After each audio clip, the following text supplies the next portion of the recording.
This is ugly, man. I don't know what the zone is doing. I'm not sure what Eddie Hearn is doing. I'm not sure what Demetrius Andrade keeps on agreeing to. But you gotta do something, man. This is. Before we get into it, don't forget to like, subscribe, and share the videos. Lord Jesus. All right, so Demetrius Andrade, he has his fight coming up. I guess it's official. He's gonna be on the Jacobs versus Rosado undercard, and he's taking on a guy by the name of Dusty Harrison. I guess this guy Dusty used to, for the most part of his career, he campaigned like at 147 pounds. Took a whole bunch of years off. So and I had like some kind of draw. About a couple of fights, I guess you could say, in the higher weight classes, just due to the fact that he hasn't been fighting for a very, very long time. Isn't ranked in the top 15 in any organization whatsoever. And this is who they have Demetrius Andrade facing next. It's ugly, man. Like, this is ridiculous, you know. The zone has an abundance of fighters for this guy. You know, you got Jacobs, you have Smith, you have Billy Joe Saunders, you have Gennady Golovkin, you had Triple G, you also have Canelo, if I didn't mention Canelo. Got a lot of fighters that this guy could be facing, but this is the best that they could do for him. It's ridiculous. You know, I remember when they said that, oh, Charlo needed to sign to the zone. Charlo's not going to get any, he has no choice. The Charlo brothers have no choice but to sign to the zone, you know, in order to get any real fights. You look at someone like Demetrius Andrade. Demetrius, what is he getting from being on the zone? What big fights has he got since he's been on the zone? What marquee fights has he gotten? Nothing. You know, what has Eddie Hearn done for this guy?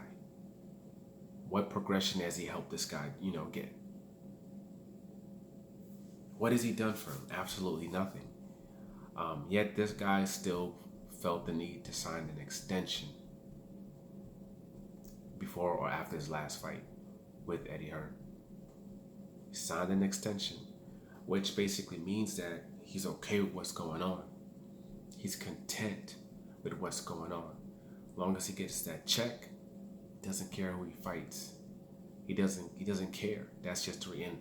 What I always do is, you know, I look at things for what they are, you know, not what I want them to be. You know, I don't necessarily, you know, feel bad for a fighter or get angry necessarily at a promoter always. Because I have to sit there and say, you know, does this guy, is he caught up in a bad situation that he's trying to get out of? Or is this guy content and happy with where he's at? You know, so when somebody like a Terrence Crawford decides that he's going to re-sign with Top Rank for this long deal, that shows me that he's content with what's going on.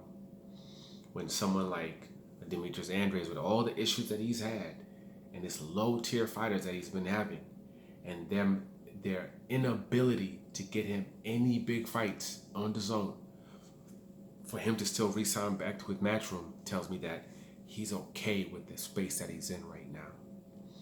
And to make it worse, not only is he fighting this guy that's not ranked in any sanctioning body, I guess Demetrius is moving up in weight. I'm not sure if he's moving up in weight permanently or if he's just doing it for this fight.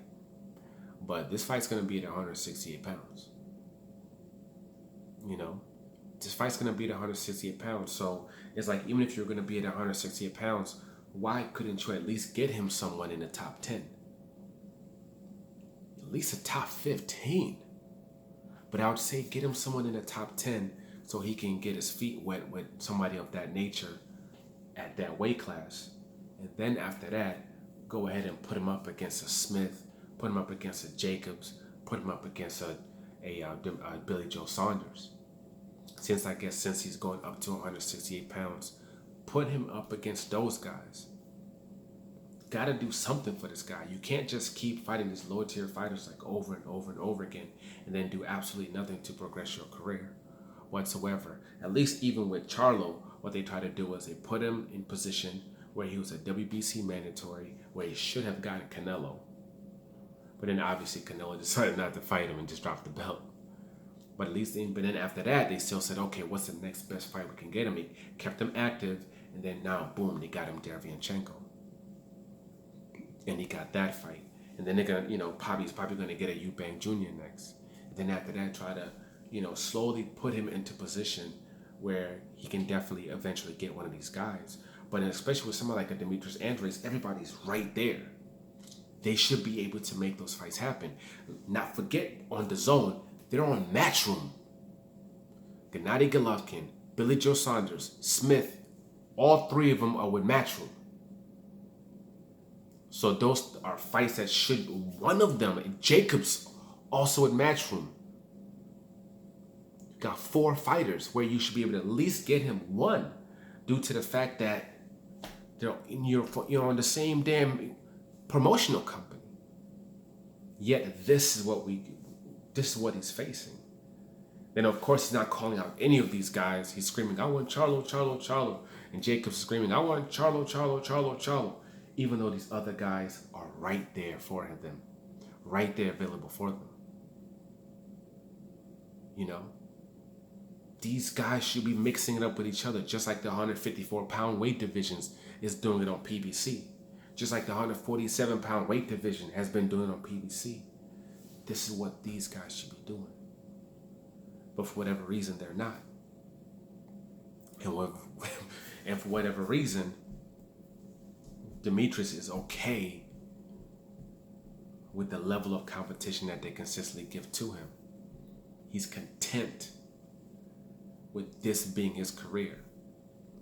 Turned down the Jermell Charlo fight that was signed already. Turned it down because The Rock promised him something. Nothing in writing, no money up front, nothing. And put his promoter into a bad situation where he couldn't even sign it because he was already signed to another promoter. He gets back into the good graces with Showtime. Has a possibility, they offer him a fight. They offer him a Showtime deal and Jermell Charlo for a fight.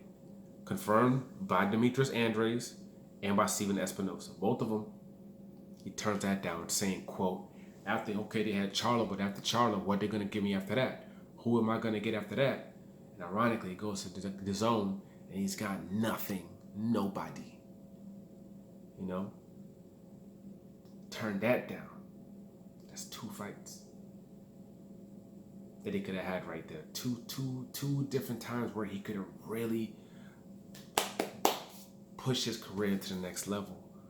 But on both situations, he flaked out on a signed deal, and then number 2, on the second time situation, he decides that, nah, I'm good. I'm going to go over there. I'm going to sign with Eddie Hearn, and then I'm going to scream, I want Charlo, I want Charlo, I want Charlo, I want Charlo. As if you hadn't turned down those fights already. But that's why I always say, don't feel bad for him.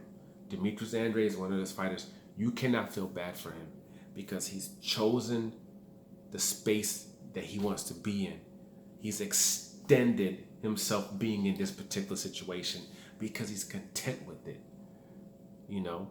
He's content with it.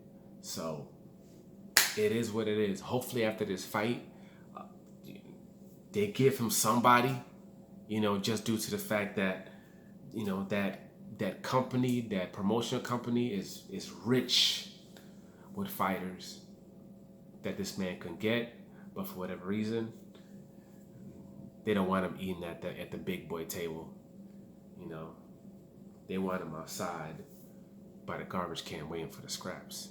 And he's okay with the scraps. His belly is full with the scraps and he's content. So I guess we'll see what the future holds, but this fight is trash. Like, subscribe, share, I'm out.